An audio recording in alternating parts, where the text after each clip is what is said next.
Indian contract नहीं, उसे किसी और टॉपिक के साथ मर्ज करेंगे, सिर्फ 2 ही चैप्टर्स हैं। एजेंसी में कोई डाउट आया किसी को? कर लिया सबने या अभी पेंडिंग है? कर लिया अच्छे से? मैंने आगे नेक्स्ट होमवर्क देना है, मैं वो तभी दे पाऊंगी जब आप पुराने टॉपिक साथ साथ कंप्लीट करोगे। इनकम्प्लीट रिकॉर्ड्स में कोई डाउट आया हो कल वाले होमवर्क से? पीवाईक्यू का 9th क्वेश्चन, और किसी को कोई डाउट हो? 12, ठीक है, 9th 12th और कोई? पीवाईक्यू 9th और 12th क्वेश्चन के अलावा किसी को भी इनकम्प्लीट रिकॉर्ड्स में कोई भी डाउट हो? कल फिर हम लोग पहले अकाउंट्स का के डाउट्स लेंगे और लॉ में मैं आज नया होमवर्क दूंगी, उसके डाउट्स लेंगे, फिर हम आगे कंटिन्यू करेंगे। ठीक है, आज हम पहले नया चैप्टर शुरू करते हैं, companies act, easiest and most scoring chapter of law. जैसे कॉन्ट्रैक्ट एक्ट तो बहुत बड़ा एक्ट है ना, हमें 9 चैप्टर्स पढ़ने पड़ते हैं 30 मार्क्स के लिए। यहाँ पे हम सिर्फ 15 पेजेस पढ़ेंगे और 30 मार्क्स की वेटेज है इसके लिए। So a win-win situation, very nice weightage in comparison to the efforts we need to put on. ठीक है, तो कंपनीज एक्ट ऑब्वियसली सबसे पहले हम लोग किस वर्ड के बारे में डिस्कशन करेंगे? कंपनी होती क्या है, what is the meaning of company, सबसे पहले हम इस चीज को समझते हैं। देखो बच्चे, एक्चुअली वर्ल्ड में बिजनेस कैसे होता है, ये चीज लिखनी नहीं है पहले, अभी सिर्फ समझनी है कि वर्ल्ड में होता क्या है। सबसे पहले दुनिया में कैसे बिजनेस हुआ था?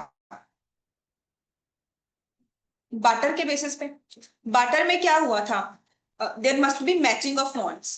कोई भी ट्रांजेक्शन कब हो सकती है? If there is matching of fonts. I can enter into a transaction, for example if I want to sell this pen and buy a new pen, तो मैं सिर्फ तभी ट्रांजेक्शन कर सकती हूँ जब मुझे कोई ऐसा पर्सन मिलेगा जो कि न्यू डिजिटल पेन सेल करना चाहता हो एंड पुराना पेन परचेज करना चाहता हो। जब तक मैचिंग ऑफ वांट्स नहीं होगी तब तक ट्रांजैक्शन होगी नहीं। मतलब कंज्यूमर्स, सप्लायर, सब लोग मार्केट में घूम रहे हैं, एक ढूंढ रहे हैं कि मुझे कौन सप्लाई करेगा, डिमांड है, बट कोई भी ट्रांजैक्शन में कन्वर्ट ही नहीं होगा क्योंकि मैचिंग ऑफ वांट्स होना जरूरी है। तो मतलब अगर मैं कोई ग्राफ बनाऊं कि इकोनॉमी में नंबर ऑफ ट्रांजैक्शंस कितनी हो रही हैं, तो बार्टर सिस्टम में शायद नंबर ऑफ ट्रांजैक्शंस कम होती होंगी। उसके बाद इकोनॉमी में एक नई चीज आई, इकोनॉमी में डेवलप किया गया करेंसी सिस्टम।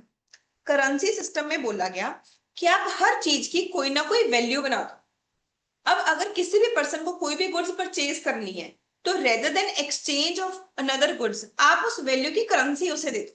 तो नंबर ऑफ ट्रांजैक्शंस का के ऊपर ऑब्वियस इंपैक्ट क्या होगा? Number of transactions many fold increase कर जाएंगे।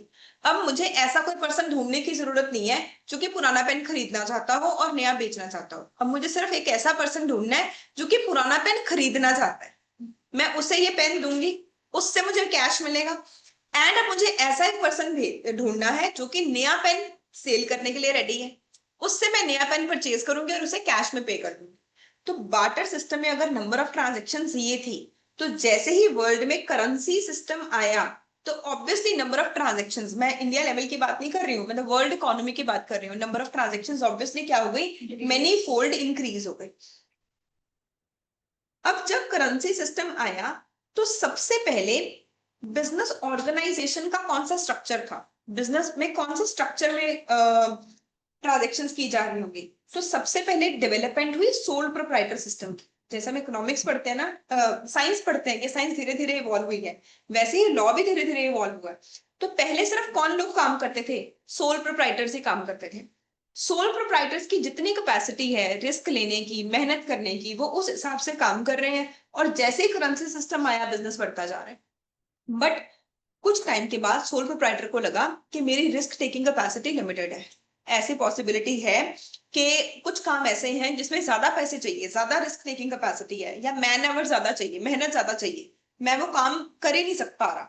उसके दिमाग में आइडियाज हैं पर वो काम को एग्जीक्यूट ही नहीं कर पा रहा क्योंकि या तो उसके पास मैन आवर्स की कैपेसिटी नहीं है या फिर उसके पास फंड्स की अवेलेबिलिटी नहीं है, इससे उसकी रिस्क टेकिंग कैपेसिटी कम है। तो इस चीज को काउंटर करने के लिए क्या चीज बनी होगी दुनिया में? पार्टनरशिप। तो एक नई चीज बनी पार्टनरशिप। जब पार्टनरशिप बनी तो इसका सबसे बड़ा बेनिफिट क्या मिला, रिस्क टेकिंग कैपेसिटी भी क्या हो गई, फंड्स की अवेलेबिलिटी भी क्या हो गई, इंक्रीज। और मैन पावर, बिजनेस में जो ओनर्स काम करते हैं वो वाली मैन पावर भी क्या हो गई, इंक्रीज। एंड फिर से इकोनॉमी में नंबर ऑफ ट्रांजेक्शन्स में क्या आ गया, एक steep increase, and number of transactions बहुत ज्यादा इंक्रीज हो गए। धीरे धीरे हमारे सामने पार्टनरशिप के नेगेटिव फीचर्स आए। पार्टनरशिप के नेगेटिव फीचर्स क्या आए होंगे, आपको क्या लगता है पार्टनरशिप का नुकसान क्या है, अनलिमिटेड लाइबिलिटी। पार्टनरशिप का सबसे बड़ा नुकसान है तुम्हारी अनलिमिटेड लाइबिलिटी। अब दो लोग इकट्ठे मिलके रिस्क ले रहे हैं, अगर बिजनेस में कोई लॉस होगा तो दोनों लोगों की पर्सनल लाइबिलिटी है, मतलब कि अगर पार्टनर को लॉस होगा तो शायद पार्टनर को अपना घर बेचना पड़े, पर वो ये नहीं बोल सकता कि मैं पैसे नहीं दूंगा, उसे पे तो फिर भी करना पड़ेगा। नॉट ओनली तुम्हारी बिजनेस के लॉस की वजह से अनलिमिटेड लाइबिलिटी है, अगर तुम्हारे पार्टनर ने कोई फ्रॉड भी कर दिया तब भी तुम तो लायबल ही हो। अभी हम लोग एजेंसी चैप्टर पढ़ के हटे हैं कि जो प्रिंसिपल है वो एजेंट के एक्ट के लिए लायबल होता है, चाहे एजेंट फ्रॉड कर रहा है तब भी प्रिंसिपल लायबल होता है। तो जो पार्टनर्स होते हैं वो भी तो एक दूसरे के एजेंट है। अगर मान लो मैंने कोई फ्रॉड किया, मैं अवेलेबल नहीं हूं, तो रश्मि मैम लायबल है। शी कैन नॉट से कि मेरा शेयर तो 50% है, मैं तो 50% के लिए लायबल हूं, नहीं, वो कितने अमाउंट के लिए लायबल है, 100% के लिए लायबल है। तो पार्टनरशिप का जब नया नया पार्टनरशिप आया होगा दुनिया में, तो पहले तो उसके फायदे हमारे सामने आए, जिसकी वजह से बहुत सारे लोगों ने पार्टनरशिप फॉर्म में बिजनेस करना शुरू किया, रिस्क टेकिंग कैपेसिटी बढ़ी, फंड्स अवेलेबिलिटी बढ़ी, मैन पावर की कैपेसिटी भी बढ़ गई। बट फिर हमारे सामने इसका नुकसान आया कि अनलिमिटेड लाइबिलिटी है, एंड अनलिमिटेड लाइबिलिटी का भी स्कोप बहुत ज्यादा इसलिए है क्योंकि ना तो तुम सिर्फ बिजनेस के लॉसेस के लिए लाइबल हो, we are also liable for the frauds done by your partner. तो इसके बाद फिर से बिजनेस की ग्रोथ, इकोनॉमी की ट्रांजेक्शन्स क्या हो गई, स्टैग्नेंट हो गई, ग्रो होनी बंद हो गई। अब इस चीज के बाद दुनिया में एक नई चीज आई, कंपनी। अब ये कंपनी होती क्या है, तो उन्होंने बोला कि कंपनी में ना कुछ लोग होंगे जो कि कंपनी के ओनर होंगे, ये पैसे इन्वेस्ट करेंगे, अगर प्रॉफिट होगा तो इनका प्रॉफिट होगा। एंड कुछ लोग होंगे जो कंपनी के मैनेजर होंगे, ये जो मैनेजर होंगे ये सारा कंपनी का काम मैनेज करेंगे, एंड इनको अपने काम के लिए एक फिक्स सैलरी मिलेगी। प्लस ओनर्स को ये बोला गया कि जो तुम्हारा लॉस है वो लिमिटेड है, कि हम तुम्हें बता देंगे कि तुम्हारा मैक्सिमम कितना लॉस हो सकता है। फॉर एग्जाम्पल मैं आपके पास आऊं, मैं आपको आके बोलूं कि मेरे पास एक बहुत अच्छा आइडिया है, एंड मुझे लगता है कि वो आइडिया इंडिया के लिए बहुत एक्सपोनेंशियल ग्रोथ लेके आ सकता है। जैसे जोमेटो ने एकदम से एक सिस्टम ही बदल दिया इंडिया में, हाउ पीपल ईट, पूरा सिस्टम ही चेंज हो गया। उबर ने सिस्टम ही बदल दिया, हाउ पीपल ट्रेवल। ठीक है, तो इसकी वजह से इकोनॉमी में क्या होता है, एक्सपोनेंशियल चेंजेस आते हैं, एक्सपोनेंशियल ग्रोथ आती है। लेट्स से मैं आपको आके बोलूं कि मेरे पास एक ऐसा आइडिया है कि आप 1 रुपी, आप सिर्फ मुझे 100 रुपीज दो, 100 रुपीज इन्वेस्ट करो, शायद 100 रुपीज 1 CR में कन्वर्ट हो जाए। तो प्रॉफिट का स्कोप क्या हो गया, इनफाइनाइट।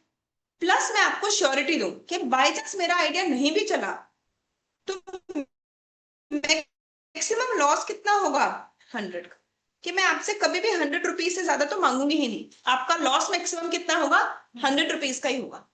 तो इस, और मैं आपको बोलूं कि आपको ऑफिस में आने की जरूरत ही नहीं है, सारा काम मैंने मैनेज करना है। ये क्या बनाई गई, कंपनी। जब हमारे सामने पार्टनरशिप के नेगेटिव फीचर्स आए तो एक सिस्टम बनाया लॉ मेकर्स ने। लॉ मेकर्स ने बोला कि कंपनी एक आर्टिफिशियल पर्सन है, जैसे हम लोग सारे नेचुरल ह्यूमन बींग्स हैं, कि हम एक आर्टिफिशियल ह्यूमन बींग बना रहे हैं। It is as good as a human being, जो काम हम सब लोग कर सकते हैं वो कंपनी भी कर सकती है, बट हम नेचुरल है, हमें भगवान ने बनाया है। लॉ ने कागजों में एक पर्सन बना दिया, उससे बोला कि ये कंपनी है, इस कंपनी में तुम पैसे इन्वेस्ट करो। जैसे कि जोमेटो कंपनी में लेट्स अज्यूम हम सब लोगों ने शेयर खरीदे, मान लो हम सब लोगों ने 10,000 रुपीज जोमेटो कंपनी को दिए, तो अगर 50 लोगों ने 10,000 रुपीज कंपनी को दिए तो कंपनी के पास टोटल कितने फंड इकट्ठे हो गए, 5 लाख रुपीज इकट्ठे हो गए। अब एक हमने पर्सन हायर किया, कंपनी का फाउंडर हायर किया, मिस्टर दीपिंदर, हमने बोला कि तुम्हारे आइडिया के ऊपर हमें ट्रस्ट है, तुम इन 5 लाख रुपीज को मैनेज करो, तुमने सारा बिजनेस संभालना है। अगर प्रॉफिट हुआ तो हमारा है, क्योंकि पैसे भी हमारे लगे हुए थे, तो प्रॉफिट हुआ तो हमारा है। तुम्हें हम तुम्हारे काम की एक फिक्स सैलरी पे कर देंगे, हमने डिसाइड कर लिया कि हमने कितनी सैलरी पे करनी है, इसे तो हमेशा सैलरी मिलती रहेगी, प्रॉफिट हुआ तो हमारा है। और अगर बाय चांस लॉस हो गया तो कहते हैं मैक्सिमम कितना लॉस है, जितने शेयर आपके पास है। अगर मैंने कंपनी के 10,000 में से सिर्फ मान लो 100 शेयर्स खरीदे, तो कंपनी मेरे से मैक्सिमम कितने मांग सकती है पैसे?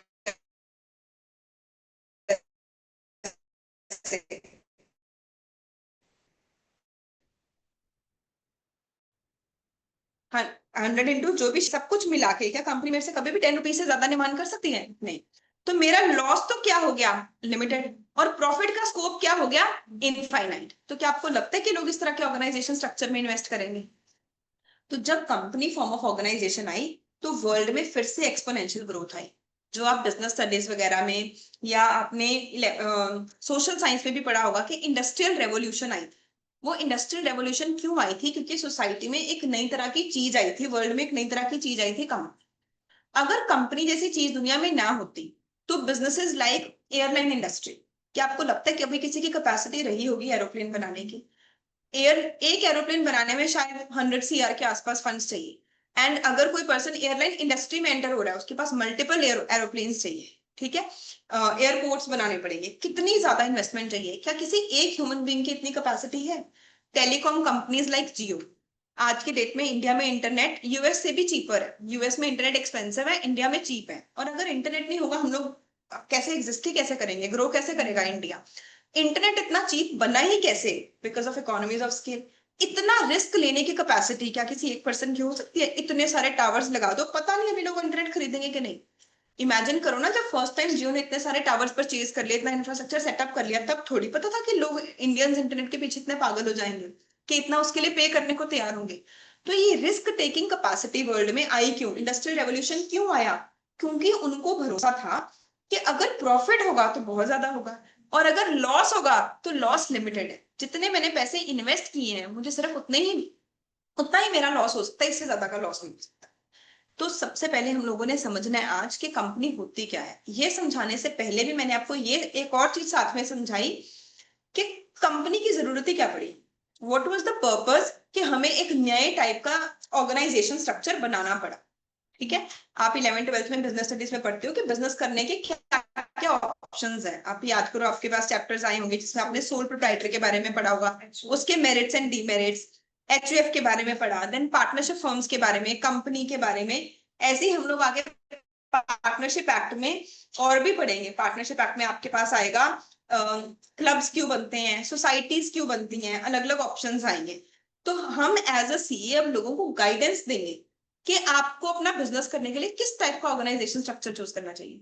आप लोग 12th में एक क्वेश्चन करते थे ना, what are the factors that influence choice of organisation structure? आप उसमें आंसर करते थे कि बिजनेस के साइज पे डिपेंड करता है। अगर बिजनेस का साइज बड़ा है, हम उसे क्या रिकमेंड करेंगे, कंपनी बनाओ। अगर स्मॉल स्केल पे बिजनेस है, तो हम लोग उसे क्या रिकमेंड करते थे, सोल प्रोप्राइटर बनाओ। याद आया आपको? ऐसा एक क्वेश्चन था। तो वो सारे फैक्टर्स को हम इंप्लीमेंट करके एक्चुअली एक सीए लोगों को गाइडेंस देता है कि तुम्हें कौन सी टाइप का ऑर्गेनाइजेशन स्ट्रक्चर चूज करना चाहिए। और इस चीज का बेस सीए फाउंडेशन में ले डाउन किया जाता है। हमारा काम लोगों को गाइडेंस देना ही है ना। तो हमारे सिलेबस में इस टॉपिक से रिलेटेड 3 एक्ट्स हैं, और ये तीनों हम अब सीक्वेंस में ही पढ़ेंगे। Indian partnership act, companies act and LLP act. तो हम कंपनी के बारे में सब कुछ, उसके फायदे नुकसान, कंपनी कैसे बनती है, किस किस टाइप की कंपनी होती है, उसके बारे में सब कुछ पढ़ेंगे। पार्टनरशिप के बारे में सब कुछ, and similarly LLP. And then we will be in a better position to answer वो सेम 12th वाला question, what are the factors which influence choice of organisation structure. ठीक है, तो हमारा पहला टॉपिक है why was company form of organisation created. ये syllabus का पार्ट नहीं है, पर ये अंडरस्टैंडिंग के लिए बताया मैंने। Why was company form of organisation created, ताकि आपको ये क्लास याद आ जाए कि हमने फर्स्ट क्लास में क्या पढ़ा था।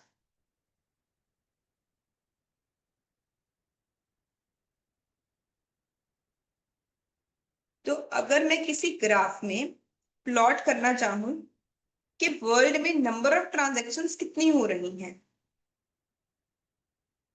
एंड ऑर्गेनाइजेशन स्ट्रक्चर कौन कौन सा अवेलेबल है, उससे हमें थोड़ा सा समझ आता है कि दुनिया में कंपनी की जरूरतें क्या पड़ी। तो सबसे पहले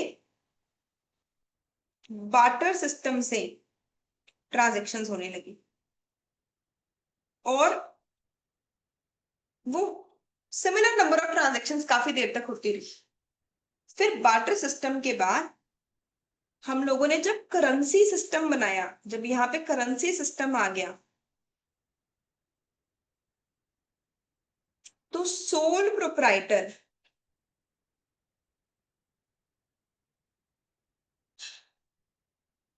ने बिजनेस में ग्रोथ की, नंबर ऑफ ट्रांजैक्शंस इंक्रीज हुई।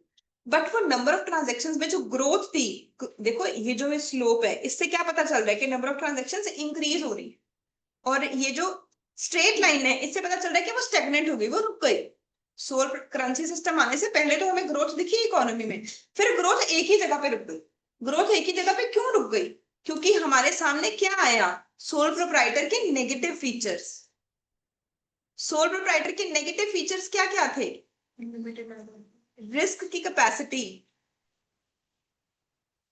कम है, फंड्स भी कम है, मैन पावर भी कम है, सब कुछ ही कम था।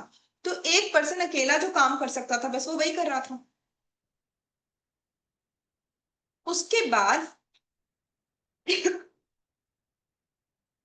फिर पार्टनरशिप फॉर्म ऑफ ऑर्गेनाइजेशन है। फिर जब हमारे सामने partnership form of organisation I, फिर से वर्ल्ड में क्या हुआ? बिजनेस में ग्रोथ। जो ये प्रॉब्लम थी सोल प्रोप्राइटर की, ये सारे पार्टनरशिप के क्या बन गए? पॉजिटिव फीचर्स बन गए। बट फिर पार्टनरशिप में भी ग्रोथ होनी बंद हो गई। पार्टनरशिप में ग्रोथ होनी बंद क्यों हो गई? क्योंकि हमारे सामने फर्म के नेगेटिव फीचर्स आए, और फर्म का सबसे बड़ा नेगेटिव फीचर क्या है? Unlimited liability. जो पार्टनर्स है उनकी अनलिमिटेड लायबिलिटी होती है। अनलिमिटेड लायबिलिटी होती है लॉसेस के लिए भी and fraud by other partners के लिए भी।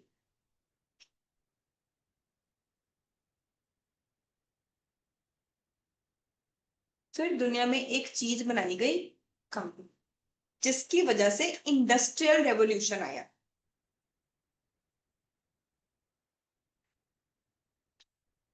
तो ये मैं फिर से सिर्फ दोबारा बता रही हूँ कि ये चीज सिर्फ इंडिया में नहीं हुई है, ये मैं वर्ल्ड इकोनॉमी के बारे में बता रही हूँ। तो कंपनी फॉर्म ऑफ एचयूएफ सिर्फ इंडिया में ही है, एचयूएफ जैसी कोई चीज, और यूके यूएस में नहीं है, हिंदू अनडिवाइडेड फैमिली, ये सिस्टम इंडिया में ही है। बट कंपनी जैसा फॉर्म ऑफ ऑर्गेनाइजेशन पूरे वर्ल्ड में एग्जिस्ट करता है। अगर आप यूएस बिजनेस करने जाओगे, वहां पे भी वोडाफोन कंपनी, मीटा कंपनी, अमेजोन, ये सारे कंपनी, जो रूल्स हम लोग इंडिया में पढ़ते हैं कंपनी के लिए, बिल्कुल सेम रूल वहां पे फॉलो।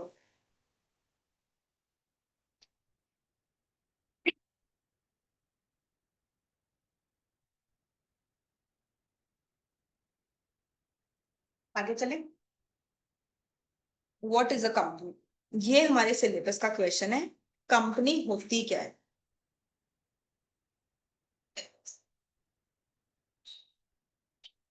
कंपनी एक आर्टिफिशियल लीगल पर्सन है।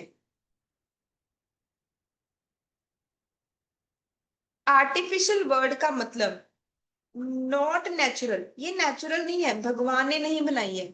लीगल वर्ड का मतलब इसे किसने बनाया है? लॉ ने बनाया है। पर ये भी है एक पर्सन ही, मतलब कि ये वो सारे काम कर सकती है जो कि एक ह्यूमन बीइंग कर सकता है। तो अगर मैं ऑफिस रेंट पे ले सकती हूँ, कंपनी भी ऑफिस रेंट पे ले सकती है। अगर मैं एम्प्लॉयज को हायर कर सकती हूँ, कंपनी भी कर सकती है। मतलब मैं ये कहना चाह रही हूँ कि पार्टनरशिप फर्म का अगर आप कोई भी अग्रीमेंट देखोगे, लेट्स से आरएमएस एक पार्टनरशिप फर्म, और पार्टनरशिप फर्म जब ऑफिस रेंट पे लेने जाएगी, तो अग्रीमेंट में मेरे साइन होंगे। मुझे ये एग्रीमेंट करना पड़ेगा, क्योंकि partnership firm artificial legal person है ही नहीं। पर कंपनी का अपना अलग पैन नंबर होता है, कंपनी की अलग आइडेंटिटी होती है, कंपनी के नाम पे अग्रीमेंट होगा। ठीक है। पर्सन से हमें ये पता चलता है कि ये चीज सिर्फ कंपनी को अलाउड है और किसी को नहीं अलाउड।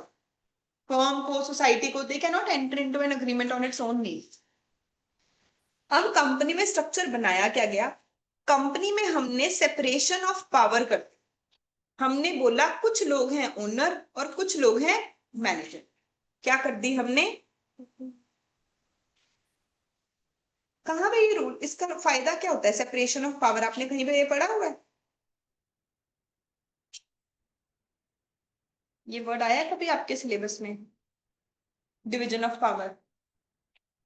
वही डिवीजन ऑफ पावर ही समझोगे ना, सेपरेशन ऑफ पावर नहीं समझोगे। Due to specialization. किसके प्रिंसिपल्स ऑफ मैनेजमेंट में है? टेलर का प्रिंसिपल ऑफ मैनेजमेंट क्या था, first principle of management division of power. तो यहाँ पे वैसे पावर्स को डिवाइड कर दिया गया, काम डिवाइड कर दिया। हमने कुछ काम दे दिया ओनर्स को, हमने ओनर्स को बोला कि तुम पैसे इन्वेस्ट करो, जो प्रॉफिट होगा वो तुम्हारा है। और प्रॉफिट क्या हो सकता है, कोई स्कोप नहीं है, अनलिमिटेड हो सकता है, इनफाइनाइट हो सकता है। पर जो लॉस है या लाइबिलिटी है तुम्हारी, वो हमने क्या कर दी, लिमिटेड।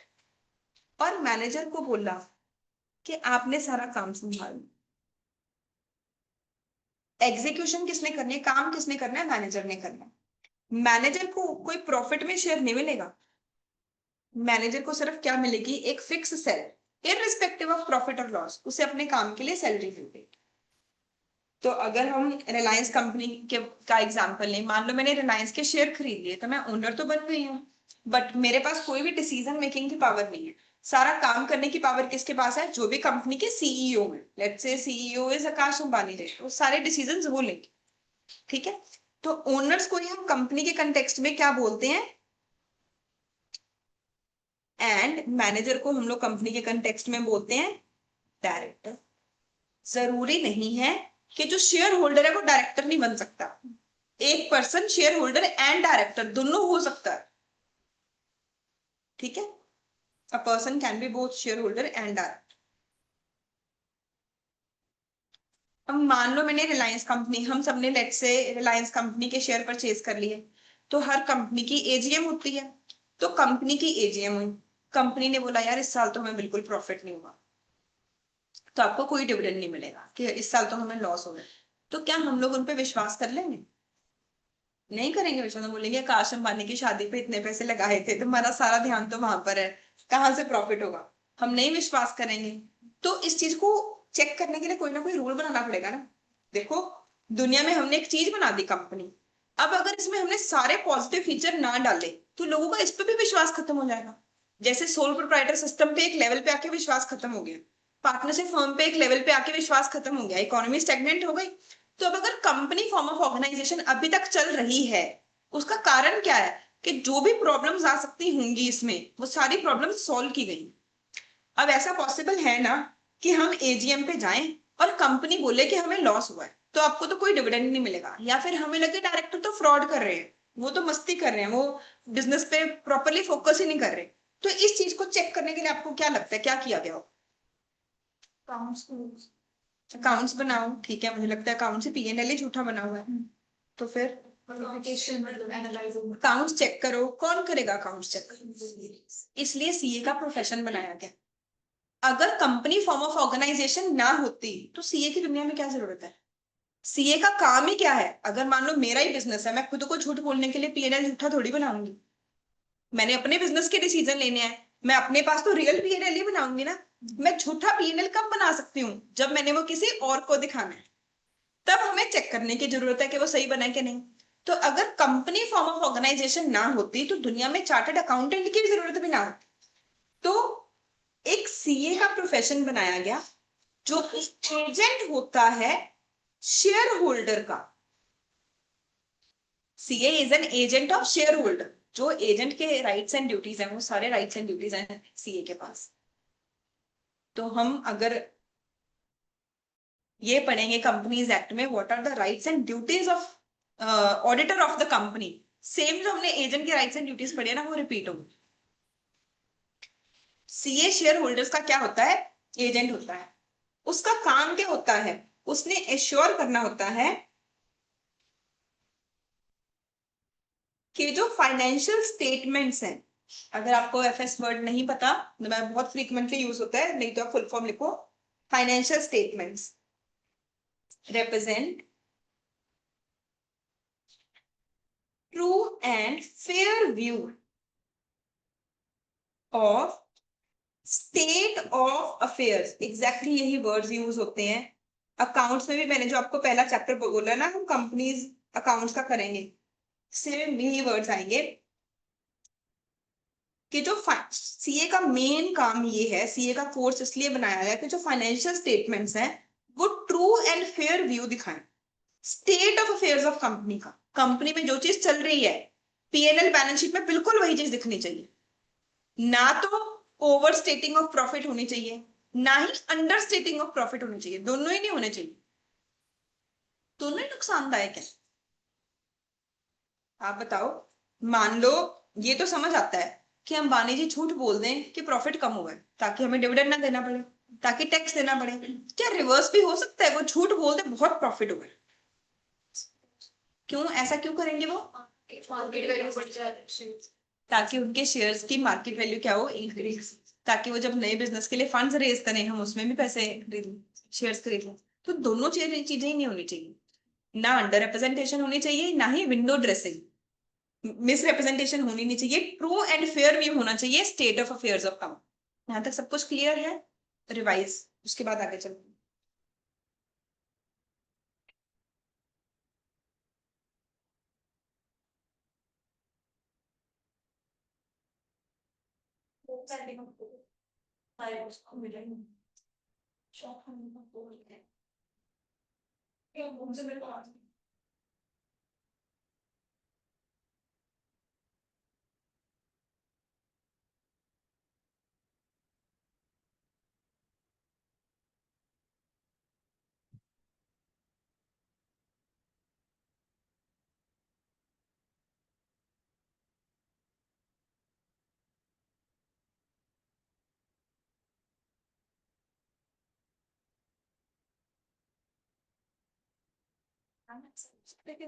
सीए को भी अगर मैनिपुलेट करवा के गलत फाइनेंशियल स्टेटमेंट्स इंटरप्रेट कराएंगे।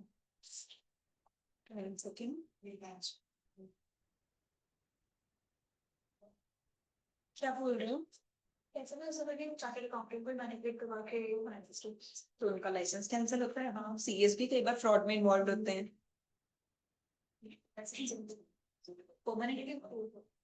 इम्प्रिजनमेंट भी हो सकती है वो। यार सीए अगर फ्रॉड करेगा तो कोई एक पर्सन के ऊपर इम्पैक्ट थोड़ी है। रिलायंस में मोर देन 10 करोड़ लोगों ने इन्वेस्ट किया हुआ है। अगर रिलायंस कंपनी की फाइनेंशियल स्टेटमेंट्स में ट्रू एंड फेयर व्यू नहीं दिख रहा, तो जब भी वो फ्रॉड सामने आएगा, एकदम से शेयर की वैल्यू डिप हो जाएगी। नुकसान किसका होगा? कॉमन मैन, जिसने अपनी हार्ड अर्न सेविंग्स उसमें इन्वेस्ट की हुई थी। तो अगर सीए फ्रॉड करता है, उसका सोसाइटी के ऊपर इम्पैक्ट बहुत बड़ा है, इसीलिए तो इस कोर्स की इतनी वैल्यू है। तो जब सीए फ्रॉड करता है, depending on level of fraud, obviously उसका लाइसेंस कैंसिल होगा ही होगा। ये तो बहुत छोटी पनिशमेंट है। CA can also be imprison, it is a criminal offence. Understand करो ना इसका इम्पैक्ट कितना बड़ा है। तो it is a criminal offence. ठीक है, क्लियर है सबको यहाँ तक सब कुछ? हम आगे चल सकते हैं। अब ना मैं अकाउंट्स का एक क्वेश्चन करवा रही हूँ जो कि इसके साथ लिंक्ड है। जिन लोगों के पास स्पेस नहीं होगी, आप बुक में कहीं पे भी एंड में लिख सकते हो। What is the need of a CA in society? तो ये 4 मार्क्स का क्वेश्चन पूछा जाता है।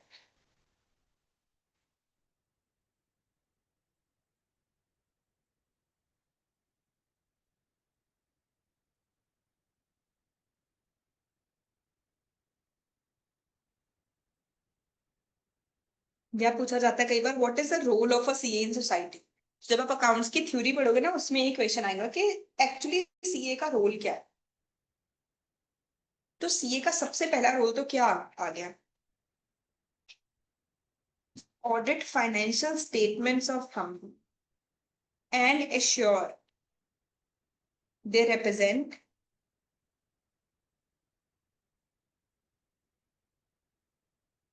true and fair view of state of affairs of company.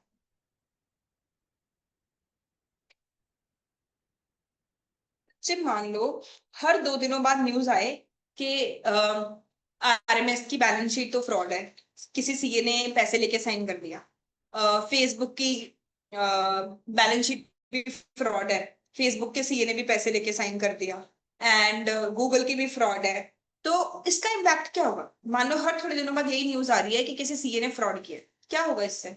shareholders का also सीए के कोर्स की वैल्यू तो चलो खत्म ही हो गई, कम होएगी, और क्या इम्पैक्ट पड़ेगा? shareholders को impact करेगा। शेयर होल्डर्स पे क्या इम्पैक्ट पड़ेगा? शेयर होल्डर्स के शेयर की वैल्यू भी डिक्रीज होगी, लॉन्ग टर्म में इसका सोसाइटी में क्या इम्पैक्ट पड़ेगा? Investing ये तो इमीडिएट इम्पैक्ट्स हैं।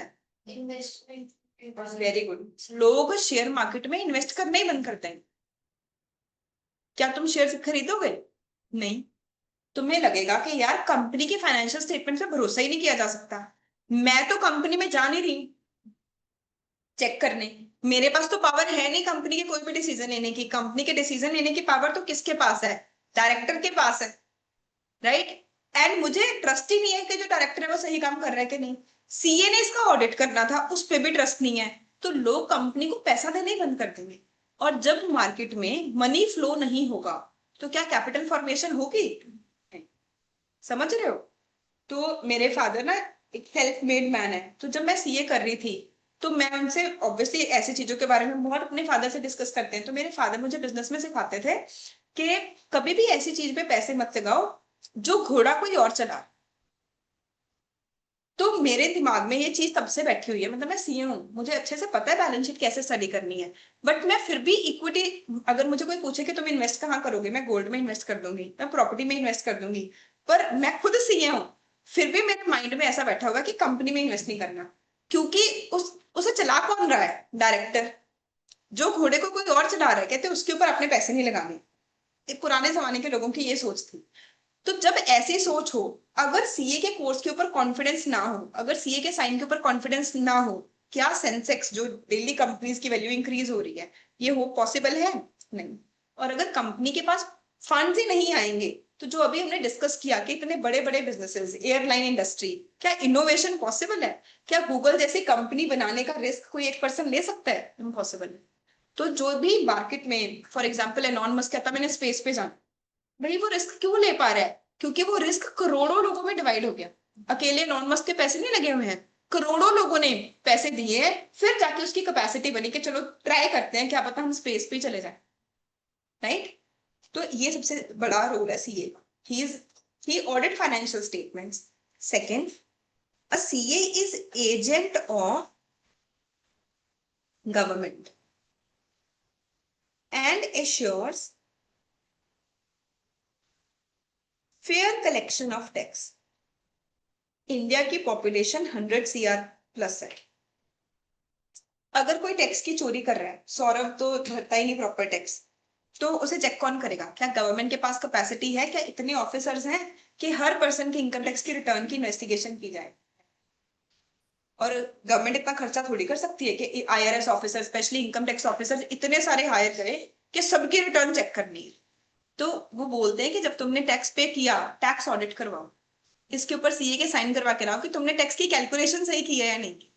तो जैसे जो सीए है शेयर होल्डर्स का एजेंट है, उनके बिहाफ पे चेक करता है कि कंपनी की फाइनेंशियल स्टेटमेंट्स ठीक है या नहीं। सीए और किसका एजेंट है? गवर्नमेंट का भी एजेंट है कि सिटीजंस ने तुम्हें सही टैक्स पे किया कि नहीं, वो भी सीए कंफर्म करे।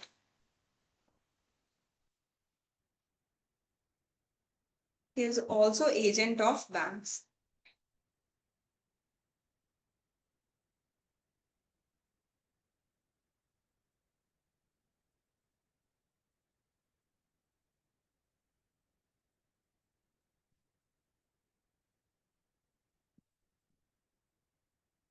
अगर आप बैंक से बिजनेस लोन लेने जाओगे तो बैंक आपको क्या बोलेगा? सीए से रिपोर्ट बनवा के लाओ, प्रोजेक्ट रिपोर्ट बनवा के लाओ, हमें चेक करना है कि तुम क्रेडिबल हो या नहीं, तुम लोन वापस दे भी पाओगे या नहीं दे पाओगे। तो यहाँ पे सीए किसका एजेंट की तरह काम कर रहा है? बैंक के एजेंट की तरह।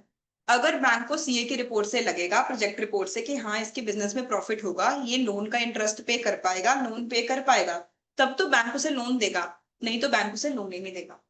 तो इन सारी चीजों के बेसिस पे हम लोग कह सकते हैं that CA is the driver of economy. Banks capital formation करते हैं, गवर्नमेंट के पास पैसे आते हैं, कंपनी के पास पैसे आते हैं, ये सारी चीजें क्यों हो रही हैं? Because of the work done by a chartered accountant. That is a role of a CA in the society. ये आपका कंक्लूजन होगा कि on the basis of all this facts we can conclude that a CA is the driver of the economy.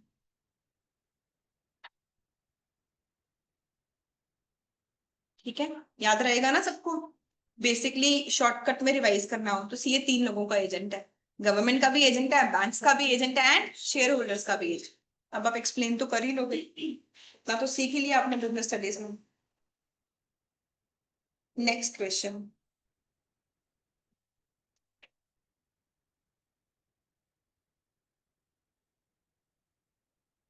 आज के लिए last question, why was companies act 2013 created?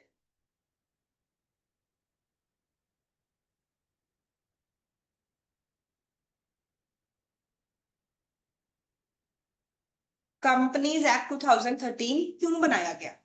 तो actually अगर आप अपनी बुक पढ़नी शुरू करोगे तो एक्ट यहां से शुरू होता है। ये सारी चीजें हमारे बेस बिल्ड करने के लिए जरूरी थी, इनका आगे रोल आएगा। कंपनीज एक्ट 2013 क्यों बनाया गया? कंपनीज एक्ट से पहले कौन सा एक्ट था? नहीं, 2013 से पहले पुराने कंपनीज एक्ट का नाम पता है किसी को? 1956। तो जब मैं सीए कर रही थी, मेरी सीए तो ये 2011 में हो गई थी, तो हम लोगों ने पढ़ा था कंपनीज एक्ट 1956। 2013 में कंपनीज एक्ट 1956 को रिप्लेस किया गया, उसके बदले में एक नया एक्ट आया, कंपनीज एक्ट 2013। तो आप एक बार सोचो कि ऐसा क्यों हुआ होगा, क्यों हमने कंपनीज एक्ट 1956 को कंपनीज एक्ट 2013 के बाद के साथ रिप्लेस किया, क्या जरूरत पड़ी होगी? कुछ नए चेंजेस। हाँ, सत्यम स्कैम है एग्जैक्ट आंसर तो। बट जो भी बच्चे गैस कर रहे हैं कि मैम हमें कुछ इनोवेशन लानी होगी, कोई नई चीजें होंगी जो कि पुराने एक्ट में नहीं होंगी, उनको इनकॉर्पोरेट करना होगा, ऑब्वियसली बेसिक कॉमन सेंस हमें यही बोलेगी कि कुछ चीजें पुराने एक्ट में मिसिंग होंगी, उसे कवर अप करने के लिए हम लोगों ने क्या बना दिया, नया एक्ट बना दिया। तो इस चीज के लिए तो पुराने एक्ट को रिप्लेस किया जा सकता, अमेंड किया जा सकता था। कॉन्ट्रैक्ट एक्ट 1872 से बना हुआ है, सेम चल रहा है। इनकम टैक्स एक्ट 1961 में बना था, उसके बाद अभी 2025 में रिवाइज चेंज हुआ है। तो जब भी कोई एक्ट को चेंज किया जाता है, रिप्लेस किया जाता है, उसका रीजन सिर्फ ऐसा नहीं होता कि कोई छोटे मोटे चेंजेस आए हैं, क्योंकि अगर छोटे मोटे चेंजेस आए हों वो तो हम अमेंडमेंट के साथ ही कवर कर सकते। There must be a major reason, कोई बहुत बड़ा रीजन होगा जिसकी वजह से कोई एक्ट ही रिप्लेस हो रहा है। तो इसकी स्टोरी है सत्यम स्कैम, पहले समझ लो फिर हम इसके ऊपर लिखेंगे। ठीक है बच्चे, सत्यम स्कैम में क्या हुआ था? एक कंपनी थी, राजलिंगम राजू कंपनी के मेन फाउंडर थे। कुछ लिखने की जरूरत नहीं, मैं आपको सेपरेट इसकी वीडियो प्रोवाइड करूंगी, आप वहां से देखना। राजलिंगम राजू जी फाउंडर थे कंपनी के, उन्होंने कंपनी बनाई सत्यम कंपनी। He was from Hyderabad and ये एक आईटी कंपनी थी। तो आप सब लोगों ने इन्फोसिस सुना होगा, और आपको ये भी पता है कि जो करंट एज है वो सब आईटी के बारे में है, कि जो भी लोग आईटी इंडस्ट्री में है, जो आईटी इंडस्ट्री में पुअर परफॉर्मर्स भी हैं, वो भी बहुत अच्छा इनकम अर्न कर रहे हैं, क्योंकि टाइम ही आईटी का है। वैसे जो आर्टिफिशियल इंटेलिजेंस में बेवकूफ इंसान भी होगा वो भी अच्छी अमाउंट अर्न कर लेगा, क्योंकि एआई इंडस्ट्री इन इटसेल्फ बहुत ग्रो कर रही है। तो आईटी इंडस्ट्री बहुत ज्यादा ग्रो कर रही थी, एंड हैदराबाद से राजलिंगम राजू जी ने एक आईटी कंपनी बनाई। Companies like Nescafe, Coca Cola, ये सारे इसके क्लाइंट्स थे। तो कोका कोला कंपनी को जो आईटी सर्विसेज चाहिए होती होंगी, वर्ल्ड लेवल पे सोचो कोका कोला का कितना बिजनेस है ना, वो सारी आईटी की सर्विसेज उनको कौन देता था? सत्यम कंपनी देती थी।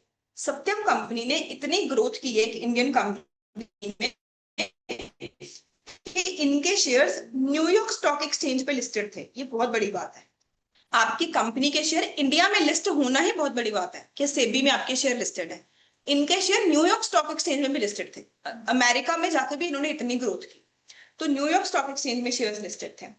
2008 में जब यूएस में रिसेशन आया, तो रामलिंगा राजू जी ने एक लेटर लिखा कि मेरी कंपनी की जो फाइनेंशियल स्टेटमेंट्स हैं उसमें जो भी एसेट्स की वैल्यू है वो ओवरस्टेटेड है और एक फ्रॉड हो रहा है, और लास्ट 10 ईयर्स से जो मेरी फाइनेंशियल स्टेटमेंट्स बनाई गई हैं वो true and fair view represent नहीं कर। मैं इसे बहुत देर से कंटिन्यू कर रहा हूँ फ्रॉड को, क्योंकि मुझे लगा मैं इसे जो भी एक्चुअल में रियल में तो क्या था, डाइवर्जन ऑफ फंड्स थी।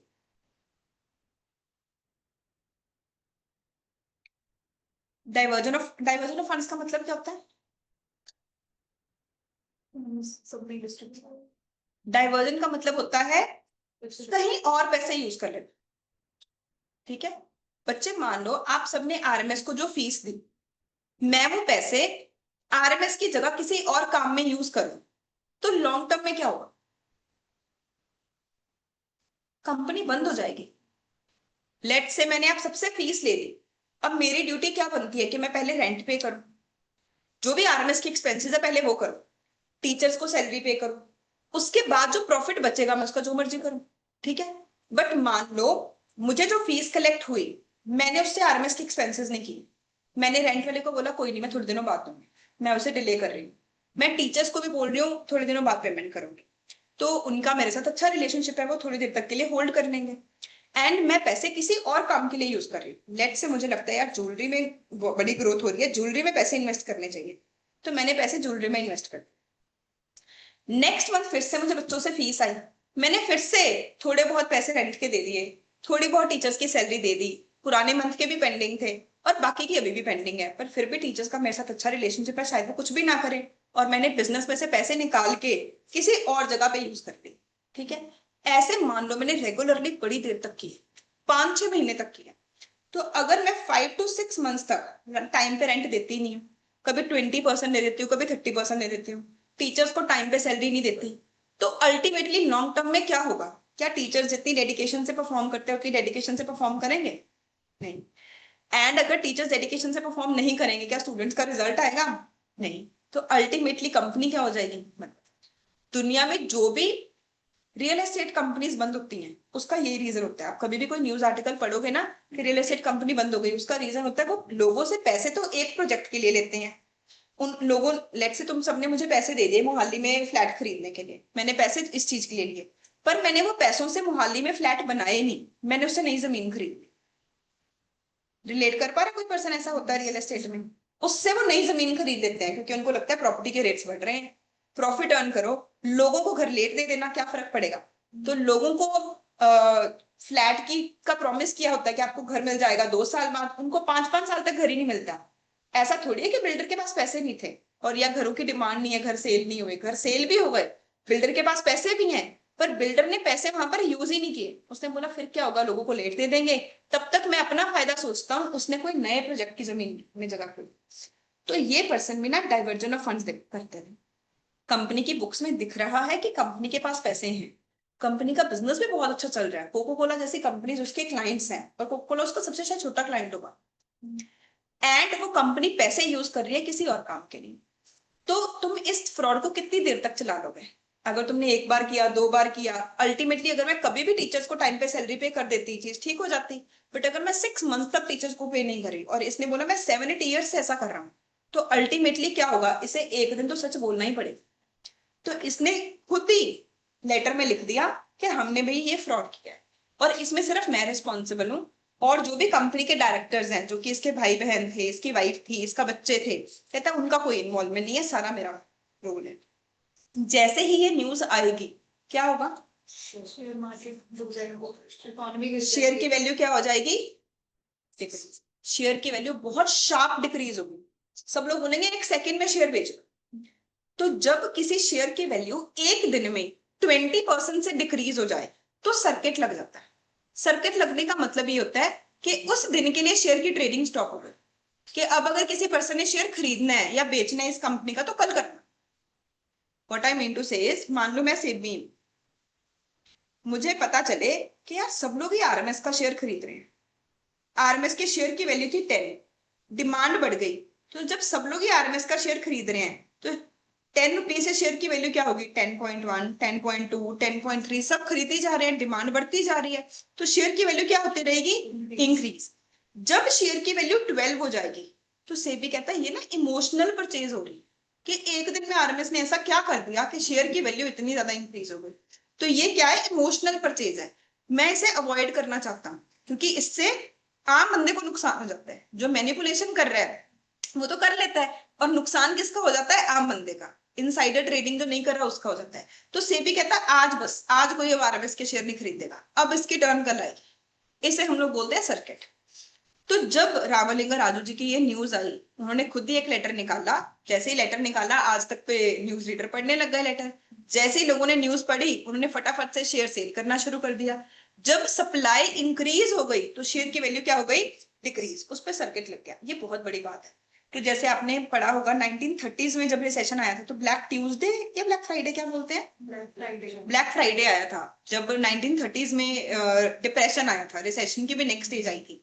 तो वैसे ये भी उतनी बड़ी चीज है कि न्यूयॉर्क स्टॉक एक्सचेंज पे किसी शेयर की ट्रेडिंग ही बंद हो गई थी कुछ टाइम के लिए। तो जब ऐसा हुआ तो उसका अगला इम्पैक्ट क्या हुआ? लोग कहते हैं इंडिया की कंपनी पे तो भरोसा ही नहीं किया जा सकता। कि इंडिया के सीए क्या कर रहे थे? जब इंडिया का सीए साइन करके बोल रहा है कि मैंने ऑडिट किया है और पीएनएल बैलेंस शीट बिल्कुल ठीक है, तो ऐसा कैसे डायरेक्टर बोल रहे कि नहीं मैंने नहीं किया?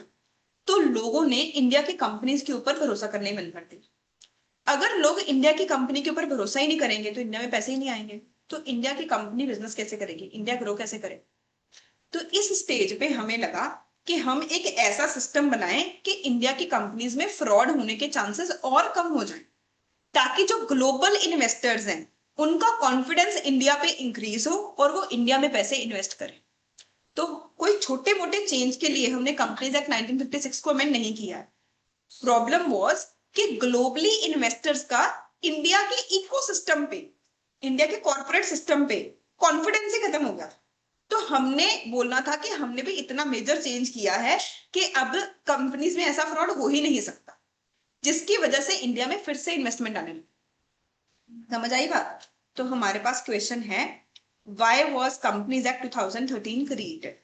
ब्रैकेट में आप लोग लिखोगे रिप्लेस्ड। एक्चुअली ये रिप्लेस किया गया था पुराने एक्ट के साथ। पुराने एक्ट का ईयर हमें याद करने की जरूरत नहीं है। अब ये सारी स्टोरी को हम लोग लिखते हैं।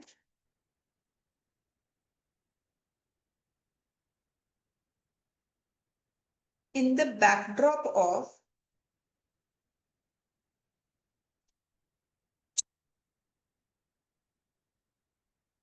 सत्यम scam,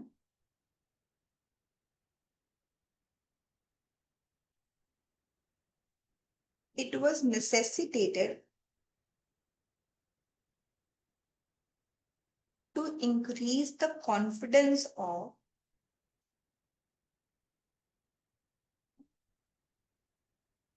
global investors and thus, अभी मैंने आपको सत्यम स्कैम के बारे में बताया। तो ये डाइवर्जन ऑफ फंड्स, अगर कोई जनरल नॉलेज के लिए जानना चाहता है तो एक्चुअली क्या था, जाऊं इतनी डेप्थ में कि नहीं? यार अच्छा मान लो लेट्स से ये चंडीगढ़ का मैप है, ठीक है, एंड मुझे पता लगे कि चंडीगढ़ में यहाँ पे मेट्रो आने वाली है। मुझे कोई इनसाइडर इंफॉर्मेशन मिल गई, ये आम बंदे को नहीं पता, मुझे पता चल गया कि चंडीगढ़ में यहाँ पे मेट्रो आने वाली है। इसमें मुझे पता है कौन कौन से सेक्टर्स में से मेट्रो निकलेगी, किस किस रोड से मेट्रो निकलेगी। तो मेट्रो आने से क्या चेंज क्या आएगा? जो भी इसके आसपास की प्रॉपर्टीज होंगी उसके रेट्स क्या हो जाएंगे? इंक्रीज। जब आप दिल्ली में कभी पीजी ढूंढने जाओगे या न्यूज़पेपर में ही देखोगे दिल्ली में पीजी, तो पीजी के साथ ना उन्होंने अपने घर का एड्रेस लिख के ब्रैकेट में ये लिखा होता है नियर मेट्रो। जो मेट्रो के पास में पीजी होंगे उनका रेंट डबल होगा। मतलब अगर एक सिंपल रूम का 10,000 है तो जो मेट्रो के पास है उसका 20,000। इतना मिनिमम डिफरेंस है, क्योंकि लोगों का ट्रैवल टाइम, ट्रैवल कॉस्ट सब कुछ डिक्रीज होता है। तो जो भी मेट्रो के पास का लैंड होगा उसका वैल्यू क्या होगा? ज्यादा होगा। तो जो रामलिंगा राजू जी थे इनके बहुत अच्छे पॉलिटिकल लिंक्स थे, तो इनको पता था हैदराबाद में मेट्रो कहाँ कहाँ पे आने वाली है। अब अगर किसी को पता है हैदराबाद में कहाँ कहाँ पे मेट्रो आने वाली है, तो जब भी गवर्नमेंट का न्यूज़पेपर में ऑर्डर आएगा कि यहाँ पे मेट्रो आने वाली है, नेक्स्ट मोमेंट ही सारी प्रॉपर्टी के रेट्स क्या हो जाएंगे? इंक्रीज हो जाएंगे। और जो लेट्स से यहाँ पे मेट्रो आने वाली है, तो मेट्रो आने का एक और इम्पैक्ट क्या होता है, जो उसके आसपास की शॉप्स हैं उनके, फॉर एग्जाम्पल कहीं पे भी ब्रिज बनेगा, तो ब्रिज बनने से आम लोग तो बड़े खुश हो जाते हैं। खरड़ में ब्रिज बना है, सीरकपुर में ब्रिज बना, आम लोग तो बहुत खुश हो गए कि हमारा रास्ता कम हो गया। बट जो ब्रिज के आसपास के शॉपकीपर्स होते हैं ना, वो बहुत दुखी हो जाते हैं, क्योंकि अब इनकी दुकान पे कोई जाएगा ही नहीं। पहले हम आते जाते उस शॉप से सामान खरीदते थे, इनकी प्रॉपर्टी के रेट आधे हो जाएंगे, गवर्नमेंट की न्यूज है यहाँ पे ब्रिज बनेगा, तो हम लोग खुश हैं कि हमारा कम्यूट का टाइम क्या हो गया, कम हो गया। पर उस रास्ते पे जितने भी लोगों की शॉप्स हैं, अब ब्रिज से नीचे आप खुद सोचो ना, जहाँ पे ब्रिज बना है नया नया, वहां पे पहले नंबर ऑफ कम्यूटर्स कितने थे और अब कितने हैं। तो जब उनकी सेल कम हो जाएगी, उनकी प्रॉपर्टीज के रेट भी क्या हो जाएंगे, डिक्रीज हो जाएंगे। अब अगर किसी पर्सन को ये पता चल गया कि कहाँ पे मेट्रो बनने वाली है, वो ऑब्वियसली क्या करेगा, ये सारी प्रॉपर्टीज खरीद लेगा। तो उसने क्या किया, डाइवर्जन ऑफ फंड्स। पैसे यूज किस चीज के लिए करने थे, आईटी के काम के लिए। पैसे यूज कहाँ पे कर लिए, प्रॉपर्टी परचेज करने के लिए। अगर सब कुछ उसके प्लान के अकॉर्डिंग होता तो ठीक ही था। जब वो प्रॉफिट होता उसे प्रॉपर्टी सेल करके, वो कंपनी के पैसे कंपनी को दे देता, प्रॉफिट अपने पास रख लेता। पर गवर्नमेंट ने उसे की जो न्यूज है वो झूठी निकली, तो उसे क्या हो गया प्रॉपर्टी के बिजनेस में, तो वो कंपनी को पैसे वापस दे ही नहीं पाया।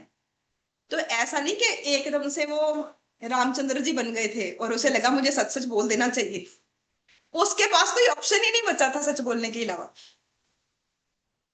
समझ आई मेरी बात। ऐसे एकदम से 10 साल बाद उसे क्या हो गया कि भाई अब मैं सच बता देता हूँ कि मैं फ्रॉड कर रहा हूँ, उसके पास कोई ऑप्शन ही नहीं बचा था। अब वो पैसे कहीं, पहले उसने दुनिया के जो भी उसके अपने एसेट्स थे पूरा जोर लगाया कि सब चीजों को बेच के मैं कंपनी के लॉसेस को कवर अप करूं, कंपनी के पैसे कंपनी को वापस करूं। कोई भी पर्सन ऐसी चीज कब करेगा, जब उसके पास और कोई रास्ता ही नहीं बचा, उसके पास और कहीं पे पैसे ही नहीं बचे, वो किसी भी तरीके से कंपनी को कंपनसेट ही नहीं कर पा रहा था। अब उसके पास ये ऑप्शन था कि या तो मैं अकेला जेल में जाऊं, या मेरे बच्चे, मेरे भाई बहन जो कि सारे कंपनी में काम कर रहे हैं वो भी जेल में जाएं। तो उसके पास वाइज डिसीजन ही क्या था कि मैं सारी रिस्पॉन्सिबिलिटी अपने नाम पे ले लूं। ठीक है। तो डाइवर्जन ऑफ फंड्स की वजह से ही कंपनीज बंद होती हैं। जो बच्चे चंडीगढ़ में रहते हैं, जीबीपी नाम से एक बिल्डर है जो कि चंडीगढ़ से भाग के दुबई चला गया है, सुना किसी ने? आप अपने पेरेंट्स से पूछना जो भी चंडीगढ़ में रहते हैं, जीबीपी डेराबस्सी वाले भी पूछना। तो उसका भी सारे प्रॉपर्टी में जो बच्चे लोग फेल होते हैं, इंसॉल्वेंट होते हैं, भाग जाते हैं, उसका रीजन होता है डाइवर्जन ऑफ फंड्स, उनका लालच। So, in the backdrop of Satyam scam, it was necessitated to increase the confidence of global investors, and thus old act was replaced. जो न्यू एक्ट है, कंपनीज एक्ट 2013, ये 2 objectives के साथ बनाया गया। Ease of doing business and corporate governance.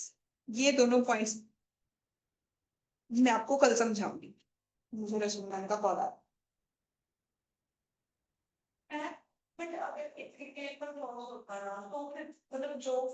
बहुत देर तक profit था, इस वजह से बहुत देर तक उसे प्रॉफिट था, इस वजह से उसका रिस्क टेकिंग कैपेसिटी भी बढ़ता रहा।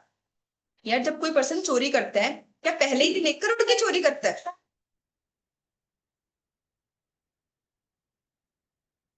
बेटे मान ले मैं